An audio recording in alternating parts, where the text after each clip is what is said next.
തൻ്റേതായ അഭിനയ മികവ് കൊണ്ട് മലയാള സിനിമയിൽ തൻ്റെ കഴിവുകൾ തെളിയിച്ചൊരു മഹാനടനാണ് സിദ്ദീഖ്. നമുക്കൊക്കെ അറിയാം, പഴയ കാലഘട്ടത്തിൽ അദ്ദേഹം കോമഡി വേഷങ്ങളായിരുന്നു ചെയ്തിട്ടുണ്ടായിരുന്നത്. പിന്നീട് അദ്ദേഹം ക്യാരക്ടർ റോളിലോട്ടും വില്ലൻ റോളിലോട്ടും മാറുകയുണ്ടായത്. അദ്ദേഹത്തിൻ്റെ ഒപ്പം വന്ന സായ് കുമാർ, പല നടന്മാരും ഫീൽഡ് ഔട്ടായപ്പോൾ സിദ്ദീഖ് തൻ്റെ വ്യത്യസ്തമായ അഭിനയം കൊണ്ട് ഇന്നും മലയാള സിനിമയിൽ സജീവമാണ്. അദ്ദേഹത്തെക്കുറിച്ചൊരു ദുഃഖകരമായ വാർത്ത ഞാൻ പങ്കുവെച്ചോട്ടെ.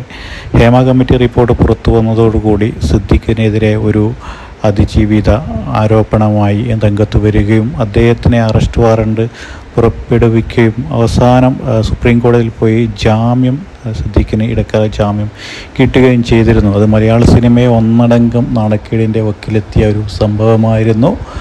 എന്തായാലും സിദ്ദീഖ് അമ്മ ജനറൽ സെക്രട്ടറി സ്ഥാനം രാജിവെച്ചു. മോഹൻലാൽ പ്രസിഡൻ്റായിരുന്ന സ്ഥാനം രാജിവെച്ചു. അമ്മ എന്ന സംഘടന അവസാനം പിരിച്ച് വിടേണ്ടി വന്നു. നിലവിൽ അമ്മ പുനഃസംഘടിപ്പിക്കാനുള്ള തയ്യാറെടുപ്പിലാണ്. എന്തായാലും വലിയ വിവാദമായ ഒരു സംഭവം തന്നെയാണ് ഹേമ കമ്മിറ്റി റിപ്പോർട്ട് പുറത്തു വന്നതിന് ശേഷം